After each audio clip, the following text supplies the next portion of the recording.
마태복음 25장 14절로 30절 말씀 읽겠습니다. 마태복음 25장 14절에서 30절입니다. 저와 여러분이 한 절씩 교독하겠습니다. 신약 성경 42쪽. 또 어떤 사람이 타국에 갈 때 그 종들을 불러 자기 소유를 맡긴가 같으니 각각 그 재는 대로 한 사람에게는 돈 5달란트를, 한 사람에게는 2달란트를, 한 사람에게는 1달란트를 주고 써놨더니 5달란트 받은 자는 바로 가서 그것으로 장사하여 또 5달란트를 남기고 2달란트 받은 자도 그같이 하여 또 2달란트를 남겼으되 1달란트 받은 자는 가서 땅을 파고 그 주인의 돈을 감추어 두었더니 오랜 후에 그 종들의 주인이 돌아와 그들과 결산할세. 5달란트 받았던 자는 5달란트를 더 가지고 와서 이르되 주인이여 내게 5달란트를 주셨는데 보소서 내가 또 5달란트를 남겼나이다. 그 주인이 이르되 잘하였도다. 착하고 충성된 종아, 네가 적은 일에 충성하였으며 내가 많은 것을 네게 맡기리니 네 주인의 즐거움에 참여할지어다 하고 2달란트 받았던 자도 와서 이르되 주인이여 내게 2달란트를 주셨는데 보소서 내가 또 2달란트를 남겼나이다. 그 주인이 이르되 잘하였도다. 착하고 충성된 종아, 네가 적은 일에 충성하였으며 내가 많은 것을 네게 맡기리니 내 주인의 즐거움에 참여할지어다 하고 1달란트 받았던 자는 와서 이르되 주인이여 당신은 굳은 사람이라 심지 않은 데서 거두고 해치지 않은 데서 모으는 줄을 내가 알았으므로 두려워하여 나가서 그들의 달란트를 땅에 감추어 두었었나이다. 보소서 당신의 것을 가지셨나이다.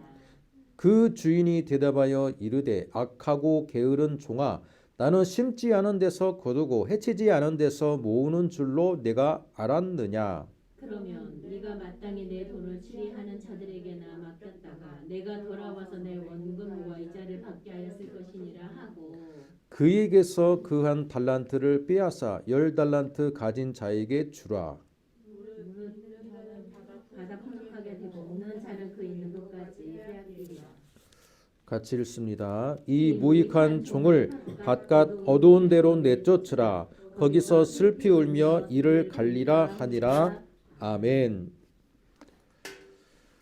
마태복음 25장 14절로 우리 30절 말씀을 읽었습니다. 이 말씀 가지고 말씀의 오늘 제목은 달란트로 본 인생입니다. 자, 따라해 보겠습니다. 달란트로 본 인생. 달란트로 본 인생.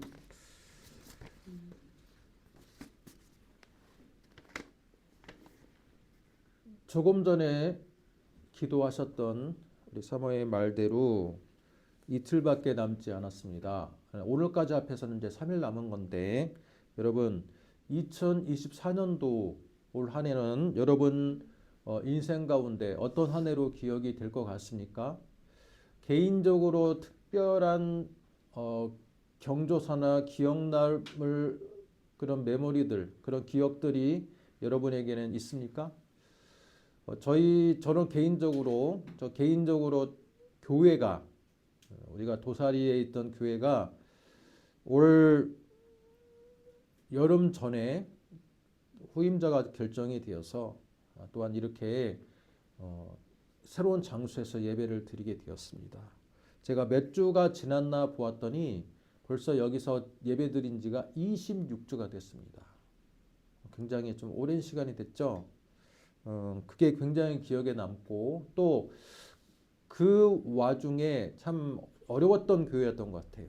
이전의 교회가 굉장히 그 시설적인 면이나 또한 영적인 면이나 참 어려웠는데 그래도 하나님께서 긍휼하게 도와주셔서 우리가 또 직업복지 또 센터뿐만 아니라 또 우리가 교회를 이전할 수 있도록 모든 것들을 하나님께서 은혜를 주심에 감사할 수 있는 한 해였습니다. 저희 가정과 개인적으로는 그런 소외가 있는 한 해인 반면에 또 한 가지 국가적으로 참 우리나라에 영원히 기억될 만한 그런 계엄의 사태가 벌어진 한 해이기도 합니다. 아직도 현재 진행 중이지만 그 정도로 우리나라의 사회가 불안정한 사회였나? 지금까지는 선진국에 진입한 우리 한국의 그 위상, 높아진 위상을 나름대로 국민들이 뿌듯하게 생각했던 대한민국이었는데 참 소수의 권력자들에 의해서 우리나라의 국격이 무너지고 또한 국민들은 더욱더 힘든 2025년을 맞이하지 않을까라는 굉장히 무거운 마음으로 우리는 지금 연말을 맞이하게 되었습니다. 하지만 새해를 맞이한다는 것은 또 한 해의 끝이 있고 또 시작이 있고 끝과 시작이 있다라는 것은 무엇입니까? 그게 바로 인생의 이치인 것 같습니다. 자, 오늘 말씀을 우리가 보면요. 예수님께서 하신 많은 비유 중에서 저는 연말에 가장 생각나는 비유하면 달란트의 비유입니다. 왜 그렇습니까? 19절을 보니까요. 결산할 때가 있다. 결산할 때가 있다.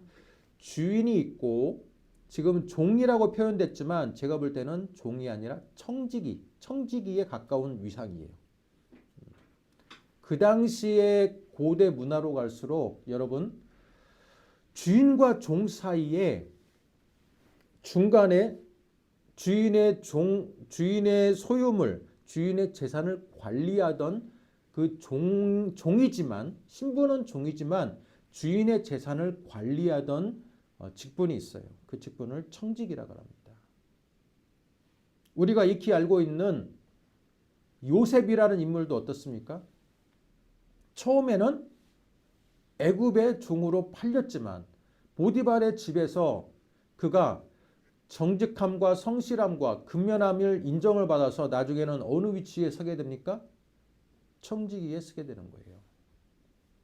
나중에는 보디발의 집의 모든 재물과 가정의 대소사를 관장하는 책임자 역할을 하게 되는 겁니다. 그런데 고대에는 바로 그런 역할을 하는 사람들이 있었어요. 아브라함이 그가 자녀를 얻지 못했을 때 나중에 재산을 누구에게 물려주려고 합니까? 그의 청직이었던 엘리에셀에게 물려주려고 그래요. 그 정도로 청지기의 위상은요. 주인과 종 사이에 주인의 모든 재물과 모든 가정의 중요한 문제들을 관리하는 중요한 직급이라는 것을 알 수 있습니다. 저는 그래서 오늘 말씀에 나오는 이 종들도 바로 청지기를 말한다라고 봅니다. 청지기였기에 주인은 청지기를 믿고 그 당시로서는 엄청난 재물이었던 달란트를 맡기는 겁니다. 지금은 달란트란 말이 탤런트란 말로 번역이 돼서 어때요? 탤런트라는 것을 마치 연예인의 일부를 지칭하는 그런 직업으로 이렇게 표현되고 있지만 실제로는 이 탤런트란 말이 달란트를 말하는 거죠. 하나님께서 부여받은 재능이라는 말입니다.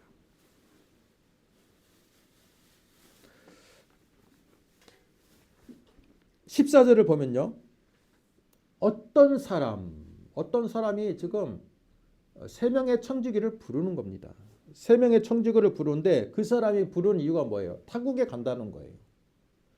타국에 간다. 여러분 이 달란트 비유를 너무 현실적으로 우리는 생각하면 안 됩니다. 한 달란트가 노동자의 거의 10년이 넘는 그 월급을 노동자의 임금을 합산한 것보다 더 큰 금액이거든요. 그랬을 때 이렇게 큰 금액을 맡기고 타국에 가버린다라는 것은 현실적으로 생각하기 어렵습니다. 하지만 예수님께서 이 달란트의 비유를 통해서 말씀하고자 하는 건 뭐냐? 바로 교훈을 주시기 위함이에요. 타국에 가는 거예요. 청지기들을 불러서 자신들의 소유를 맡기는데 어떻게 맡깁니까? 15절을 보세요. 각각 그 재능대로. 여러분 주인은요 청지기를 보았을 때 오랫동안 청지기의 그 재산을 관리하는 능력, 운영하는 능력, 그 평상시에 갖고 있는 근명성실의 능력, 여러 가지의 것들을 종합 판단해서 그 청지기마다 갖고 있는 능력치가 다르다는 것을 알았다라는 거예요.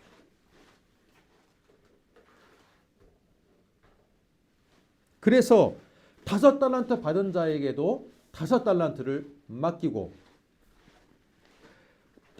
5달란트, 2달란트를 받은 2달란트의 분량이 되는 사람한테는 재능을 가지고 있는 사람한테는 2달란트를 맡기고 1달란트의 재능을 가지고 있는 사람한테는 1달란트를 맡겼다라는 거예요. 자, 이건 영적으로 무엇을 의미합니까? 하나님이 우리 인생을 이 세상에 보낼 때에는 각 사람마다 갖고 있는 능력치를 동일하게 똑같이 배분해서 준 게 아니라는 거예요. 아니에요. 사람마다 갖고 있는 능력치를 서로 다르게 갖고 태어난다는 거예요. 어떤 사람에게는 하나님께서 좋은 머리를 주셔서 그렇게까지 열심히 안 해도 어때요? 수업을 다 금방 이해하고 금방 따라가는 능력을 주셨고, 어떤 사람에게는 특출난 신체적인 능력을 주셔서 엘리트 체육인을 되는 능력을 주셨고, 여러분 엘리트 체육인들에게 물어보면요, 당신과 같이 우리가 노력하면 뭐 우리가 할 수 있습니까? 라고 하면 뭐라 그럽니까? 대부분 이건 선천적으로 타고난 재능이 있어야 된다. 또는 선천적으로 타고난 체력과 근력과 유연성과 뭐 그런 것들이 있어야 된다라고 말합니다. 노력해서 될 수 있는 게 있고, 그죠? 노력해도 선천적으로 하나님께서 부여받은 그 달란트가 많은 능력을 갖고 태어난 사람만큼 따라잡기가 힘든 것이 우리의 현실이에요. 그러나 또 어떤 사람에게는 어때요? 머리도 별로 똑똑하지가 않아. 건강하지도 않아.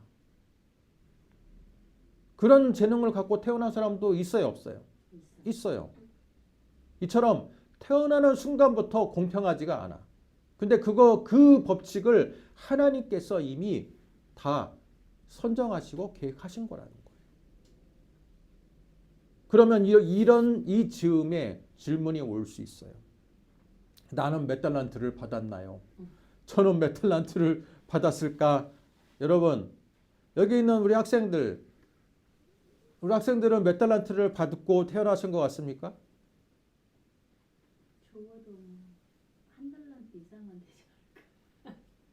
여기 앞에 계시고 또 영상으로 보시는 우리 어르신들 또는 여러분들은 지금까지 인생을 살아오면서 나는 몇 달란트를 받은 인생으로 좀 살고 있습니까? 여기서 말한 달란트가 처음부터 선천적으로 부여받은 능력일 수도 있지만, 여러분은 어때요? 이 달란트는 나중에 커서 내가 직장인으로서 사업가로서 또는 뭐 기타 다른 능력으로서 내가 사람들을 관리하고 또는 사업을 키울 수 있는 능력도 말한다라고 볼 수 있어요. 그랬을 때 여러분은 몇 달란트를 받은 인생으로 살고 있습니까? 나이가 어릴 때는 내가 몇 달란트를 받고 내 능력치를 잘 모릅니다. 그런데 제가 나이를 좀 먹다 보니까요, 나이가 이제 40 넘어서 50이 넘어서 좀 되면요, 이제는 내 자신을 조금 더 객관적으로 바라볼 수 있는 나이가 되는 것 같습니다. 50을 지천명이라고 그러지 않습니까? 예, 그런 것처럼 바로 그 정도쯤 되면 내가 다른 사람에 비해서 내가 갖고 있는 장점과 단점이 더 명확하게 보이고요. 또 하나님께서 나를 불렀을 때 내가 몇 달란트 정도, 내 능력치가 어느 정도 되겠구나라는 것들이 보이기 시작합니다. 그런데 여러분 잊지 마시기 바랍니다. 여러분이 지금 직장인으로서 나는 몇 년 차 직장, 사업가로서 나는 또는 가게를 운영하는 데 있어서 나는 이 정도다라고 했을 때 여러분이 지금 사회에서 또는 가정에서 지금 맞이하고 있는 그 현실이 여러분의 능력치를 무조건 말한다라고 저는 보지 않아요. 지금 우리는 어떤 상황을 목격하고 있습니까? 대통령으로서의 그릇이 안 되는 분이 대통령이 된 결과 나라가 이런 사단이 났잖아요. 그러면 그 대통령이셨던 그 사람은 대통령의 달란트, 대통령을 할 만큼의 달란트를 갖고 태어났습니까? 저는 아니라고 봅니다. 자신의 권모술수를 이용해서, 그죠? 권모술수를 이용해서 어떻게 해서라도 무당을 의지하든 점쟁이가 됐든 뭐 진짜 어떤 잡신이 됐든 중요하지 않아요. 그들의 힘을 무슨 힘이 됐든 어떤 힘을 의지해서라도 수단과 방법을 가리지 않고 권력을 탐하는 자들. 권력을 탐해서 어느 정도 높이까지 올라갔어요. 그러면 그 높이를 갔기 때문에 그 사람은 더 많은 달란트를 받은 자입니까? 세상적으로 보면 그렇겠죠. 세상적인 눈으로는 그래요. 아, 맞아요. 그 사람이 대통령까지 또는 국무총리까지 또는 어느 직급까지 올라갔다라는 것은 그 사람이 갖고 있는 달란트가 그 정도 되니까, 그 정도 능력이 되니까 올라갔겠지. 그렇게 말할 수 있어요. 그러나 하나님의 시각으로 본다면 하나님께서 각자에게 주신 능력치로 본다면 제가 볼 때는 최근에 벌어지고 있는 그 고위 공직자들의 그 모습들은요, 그 정도의 직분에 오를 정도의 능력치가 되지 못하는 분들이에요. 자신의 그릇을 넘어가는 분들이야. 자신의 그릇을 알았다면 그 그릇에 만큼 분수 있게 살아가는 게 더 좋을 것인데 어때요?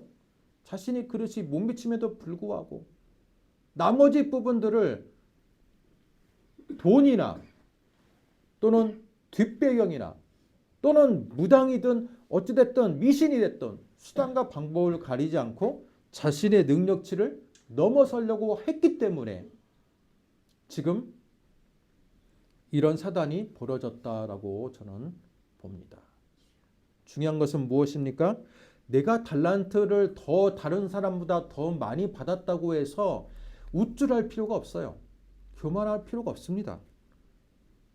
그런데 작은 달란트를 받은 자가 자신의 능력치를 벗어나서 더 많은 달란트를 받은 자의 삶을 추구하고 따라가고 그 지위를 누리려고 하는 순간 인생은 불행해질 수 있다라는 겁니다.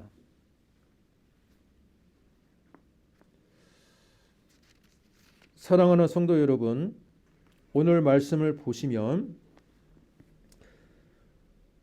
5달란트와 2달란트 받은 자도 주인의 뜻을 따라서 어떻게 했습니까?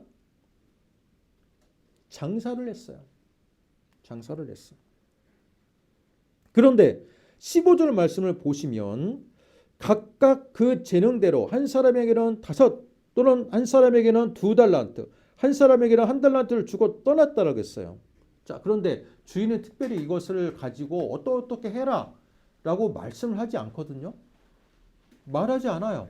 그런데 그 떠나고 난 직후에 16절부터 보면요. 어때요? 그것으로 장사했다. 이건 뭡니까? 달란트의 비유에서는 주인은 청지기들에게 구체적인 명령을 주지 않았어. 구체적인 명령을 주지 않았어요. 그런데 이어지는 16절부터 5달란트와 2달란트 받은 자는 어때요? 주인이 세세하게 돈을 어떻게 쓸 것을 명하지 않았지만 주인의 마음을 이미 헤아리고 있었다라는 거예요. 아멘. 중요한 건 그거예요. 주인이 돈을 맡겼는데 어떻게 쓰라고 하지도 않았고 어떻게 하라고도 안 했음에도 불구하고 이 사람들은 주인의 마음을 이미 헤아렸던 사람이에요. 주인이 나한테 이걸 맡긴 이유가 장사해서 남기라는 뜻이구나 라는 것을 알았어요. 그래서 장사해서 남겼어요. 그런데 18절에 1달란트 받은 자는 어때요? 같이 한번 읽겠습니다. 18절 시작.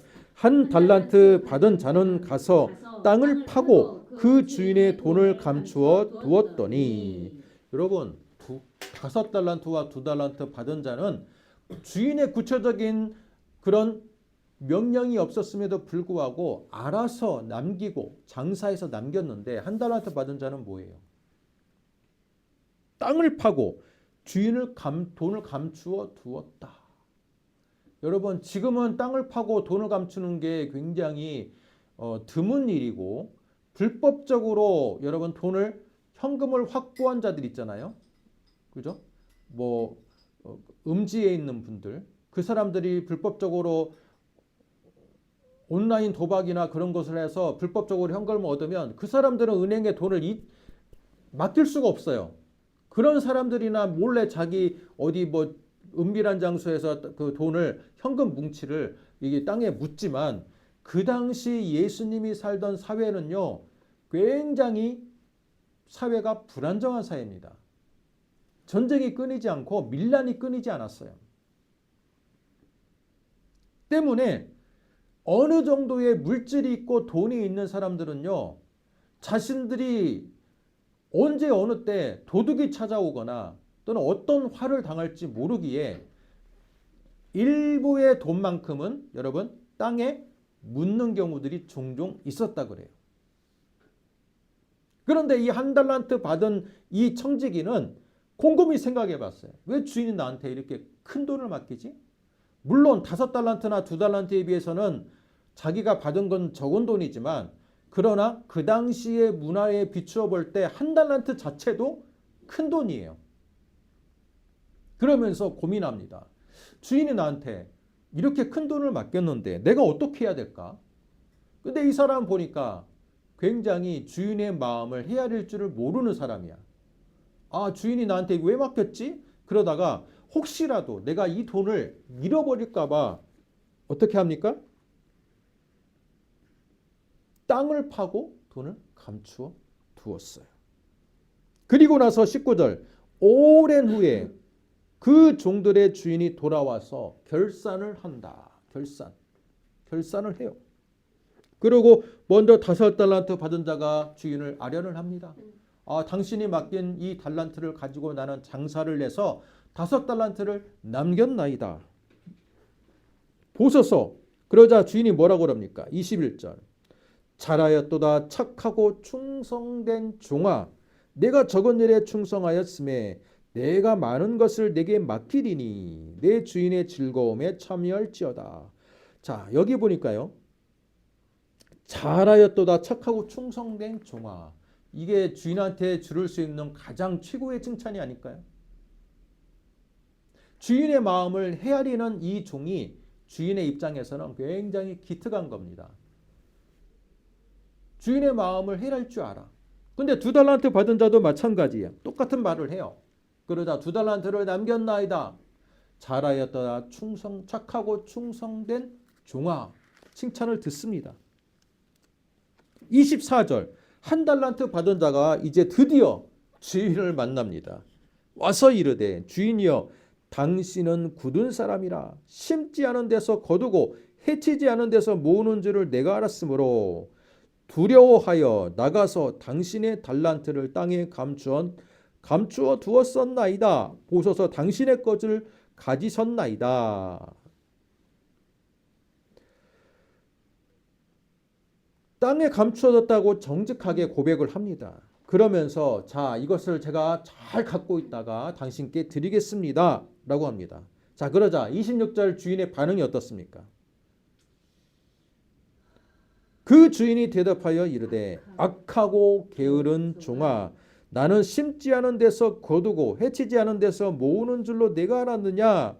자, 하나님 주인에게 가장 참 엄한 책망을 받습니다.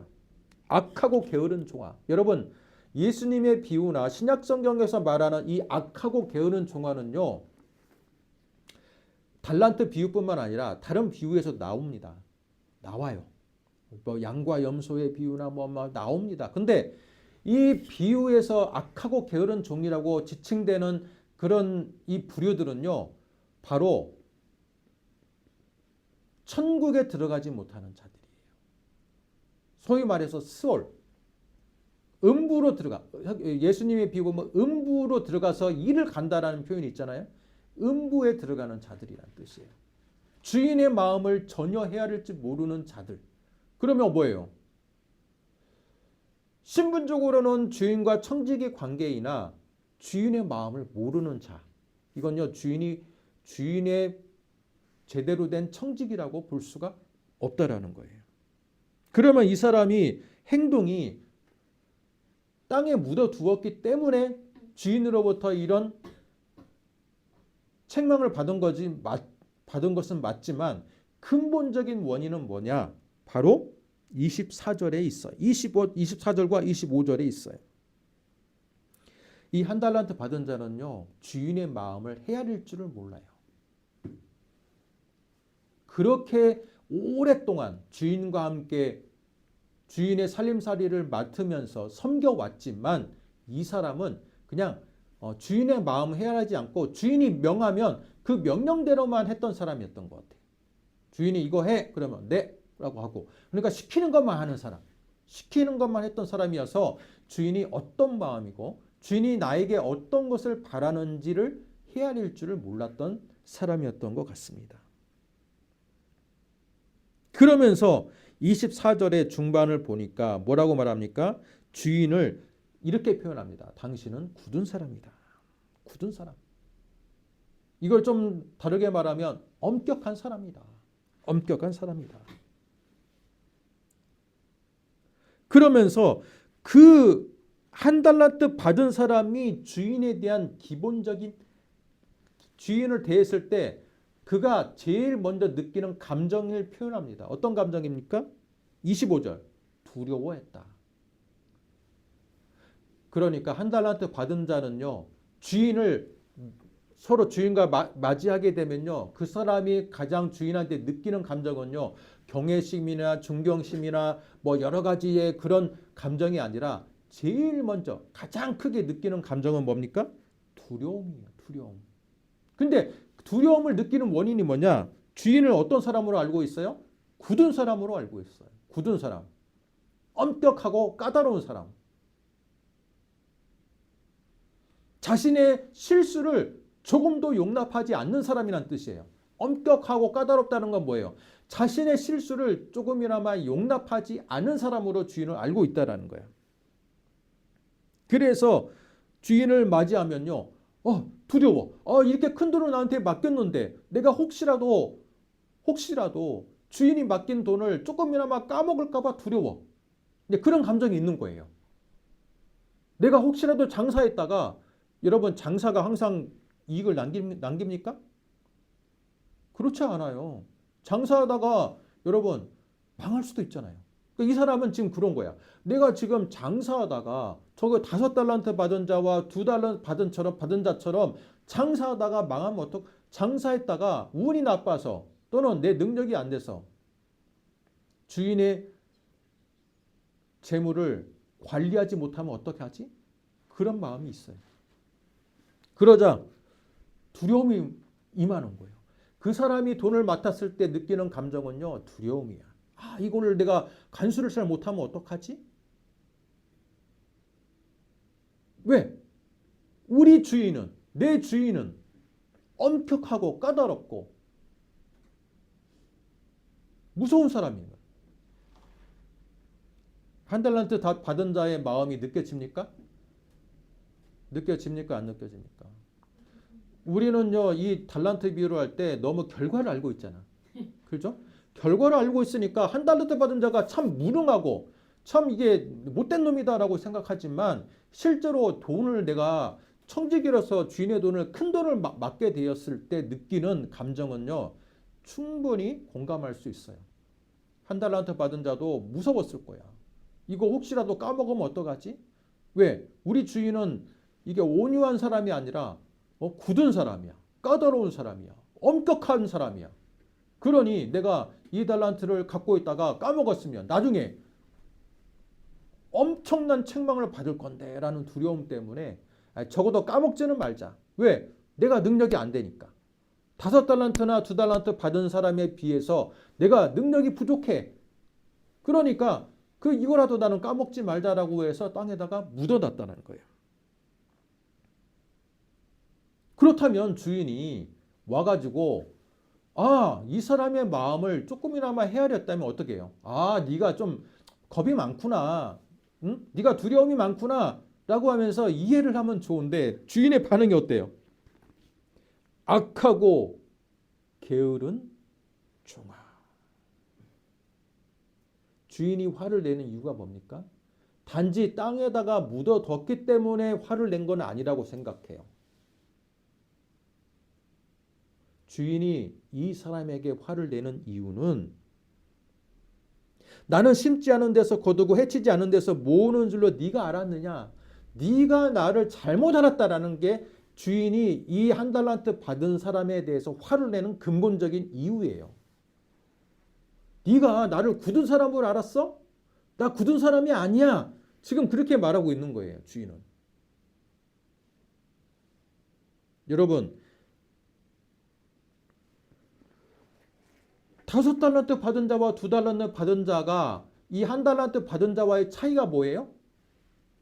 5달란트와 2달란트 받은 자는 주인이 어떤 사람인지를 알고 있었고 또 주인이 나한테 무엇을 원하는지를 이미 주인이 구체적으로 이야기하지 않아도 헤아리고 있었고 알고 있었다는 거예요. 그런데 1달란트 받은 자는요. 주인에 대해서 오해하고 있던 거예요. 우리 주인은 굳은 사람이고 까다롭고 엄격한 잣대를 들이미는 사람이야. 내가 혹시라도 이것을 남기지 못하면 또는 까먹으면 주인은 나를 용서하지 않을 거야. 주인에 대해서 그런 생각을 갖고 있는 거예요. 그러면 어떠합니까?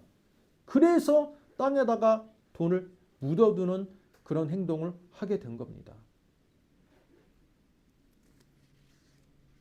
그래서 주인이 이 1달란트 받은 사람에게 화를 내는 이유는 뭡니까? 너 나에 대해서 나를 왜 굳은 사람으로 인식하니? 나를 왜 이렇게 엄격한 사람으로 너는 나를 이렇게 생각하니? 그게 너무 잘못됐다고 생각하는 거예요. 사랑하는 성도 여러분, 오늘 이 비유가 우리에게 주는 교훈은 무엇입니까? 우리가 인생을 살아갈 때에도 각 사람마다 내가 받은 하나님께 부름받은 소명이 있고 또 능력치가 다르다는 것은 하나님이 이미 다 알고 있어요. 그 능력치마다 은사를 주고 능력치마다 또 사업적인 수완과 직장인으로서의 능력을 주었어요. 그렇다면 우리에게 필요한 건 뭐예요? 하나님이 나에게 부여하신 그 은사와 또 지적인 능력과 또 여러 가지의 능력을 하나님께 부여받은 우리의 인생은 하나님께서 매 순간마다 야, 너 이직해. 너 사업을 접어. 또 이렇게까지 말하지 않아도 주인의 마음을 헤아려서 우리가 인생을 잘 슬기롭게 헤쳐나가야 될 책임과 의무가 우리에게 있다라는 거예요. 그런데 어떤 사람은 하나님께 내가 재능을 받긴 했는데 이걸 사용하기가 굉장히 무서워. 왜? 하나님께 받은 것도 적은 것 같은데 우리 사회가 무섭고 뭘 해도 안 될 것 같고 뭘 해도 굉장히 또 교회에서 어떤 사역을 봉사를 하려고 해도 그것도 귀찮고 모든 것이 다 힘들어. 그러면 어떻습니까? 이것도 저는 못해요. 이제 그렇게 되면 모태 신앙이 되는 거야. 발음을 잘 들으세요. 모태가 아니라 모태 신앙이 되는 거야. 저는 못해요. 저는 받은 능력도 없고 이것도 잘 못하고 저는 그래서 못해요. 그래서 모태 신앙이 되는 거예요. 그런데 하나님이 그런 분들에게 말할 거예요. 야, 내가 너한테 그래 능력을 적게 준 것은 사실이야. 그런데 네가 적게 받았다고 해서 내 마음을 헤아릴 줄 모르고 아예 적게 받았으니까 나는 아예 안 할래. 그냥 포기할래. 여러분 그렇게 네가 결정하는 것은 결코 네가 내 마음을 모르는 거야. 네가 얼마치의 능력을 받았든 중요한 건 뭐예요? 너에게 능력과 은혜를 준 이 하나님의 마음을 네가 헤아려서 네가 몇 달란트를 받았던 최선을 다하는 게 너의 사명이고 너의 삶이 되어야 돼. 그게 바로 하나님의 마음이지 않겠습니까?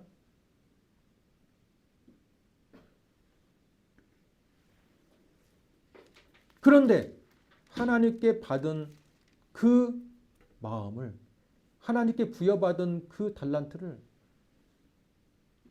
하나님을 오해하고 하나님을 곡해해서 오히려 나태한 삶으로 그가 걸어가게 된다면 그것은 결코 하나님이 원하지 않는 모습이에요. 오늘 말씀에 저는 중요한 단어가 19절에 있다고 봅니다. 결산할세. 여러분, 하나님이 우리에게 이 세상에 오게 한 것, 또 각자의 능력치대로 달란트를 부여한 것은 바로 무엇을 하기 위함이에요? 결산의 때가 있음을 결산하기 위함이에요. 결산의 때가 있어요. 모든 인생마다 결산할 때가 있어. 2024년도 이제 마지막 주일인데 올 한 해는 어때요? 여러분 어떻게 결산을 내겠습니까? 각 기관마다 이맘쯤 되면 바빠요. 1년 결산을 내야 되거든. 그렇지 않습니까? 수익과 지출을 맞춰보고 또 영업이익을 따져보고 또 내년의 계획을 세워보고 바쁩니다. 어느 기관마다 바빠요. 그런데 하나님께서도 우리의 2024년을 돌아보면서 야, 너는 올 한 해 무엇을 남겼느냐? 내가 너에게 올 한 해 어떤 은혜를 주었는데 너는 그것에 대해서 어떤 열매를 맺었고 어떤 결과로서 나에게 2024년을 보여줄 것이냐? 질문하지 않겠습니까?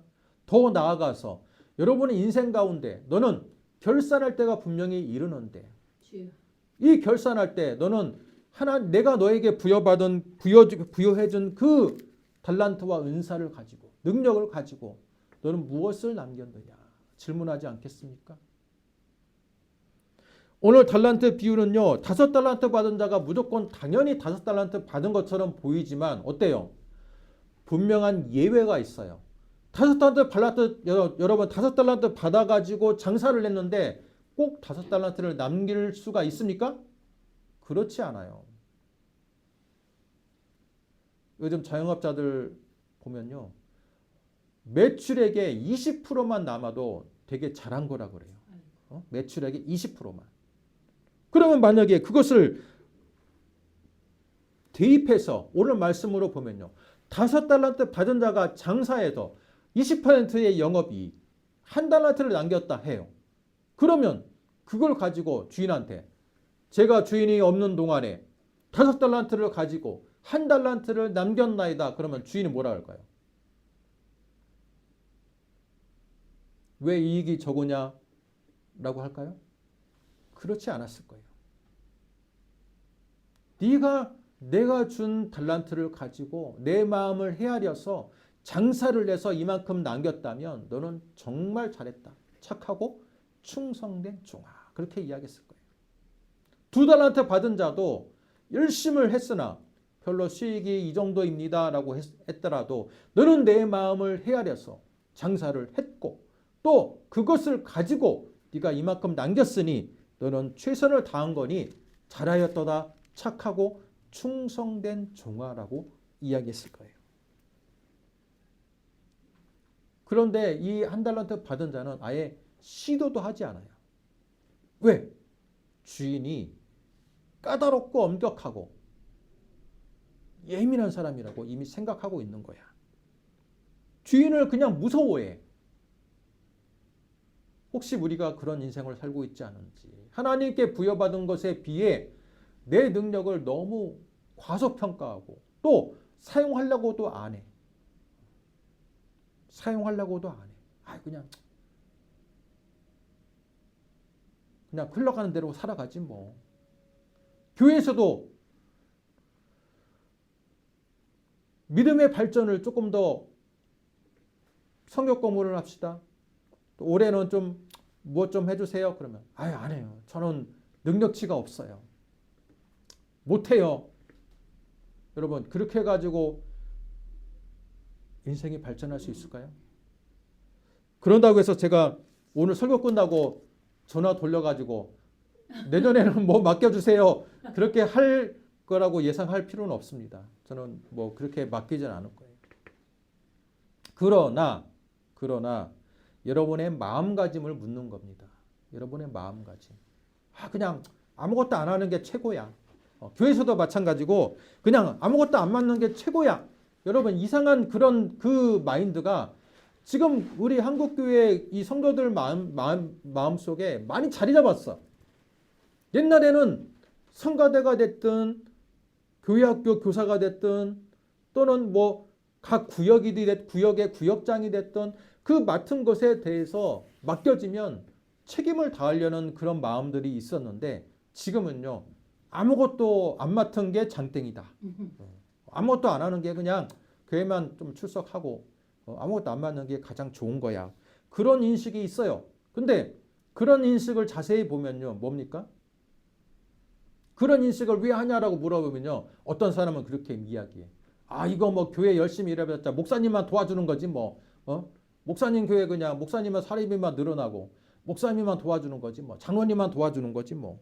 그렇게 굉장히 세상적으로 생각하는 분들도 있어요.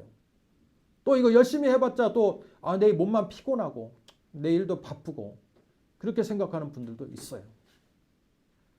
그러나 그것은요. 그런 생각과 그런 자세는 바로 한 달란트 받은 자와 같은 생각이에요.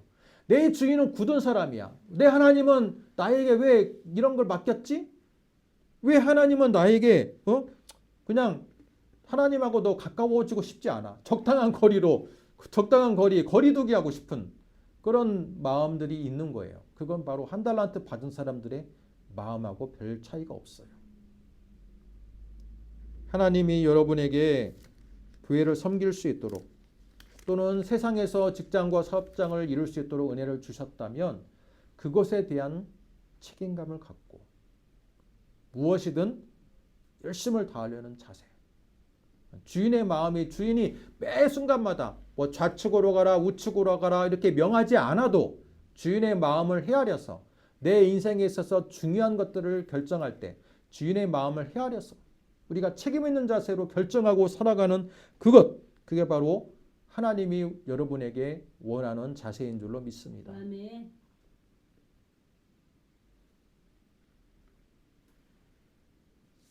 그래서 한 달란트 받은 자처럼 혹시라도 우리 하나님에 대한 잘못된 생각으로 또 내 하나님을 생각하기보다 내 중심적인 생각으로 잘못된 결정을 해서 여러분 인생 가운데 혹시라도 하나님께 책망받는 일이 없도록 열심을 다해서 여러분 하루하루를 살아가시고 또 올 한 해도 잘 정리하시고 2025년은 많은 사람들이 벌써 내년에는 국가적으로 개인 경제적으로 너무 어려운 시기가 될 거라고 이미 다 예견을 하고 있어요.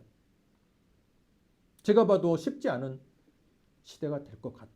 그러나 그런 때일수록 어때요? 우리 대한민국의 단합된 능력을 보여주고 또 여러분이 가지고 있는 개인의 능력치를 잘 발휘해서 어려운 현실들을 슬기롭게 극복해 나가는 것이 하나님이 이 시대에 여러분에게 요구하는 사명이다라는 것을 기억하시고 매 순간순간마다 최선을 다하는 삶을 살아가시기를 주님의 이름으로 축복합니다. 아멘. 기도하겠습니다. 하나님 감사합니다.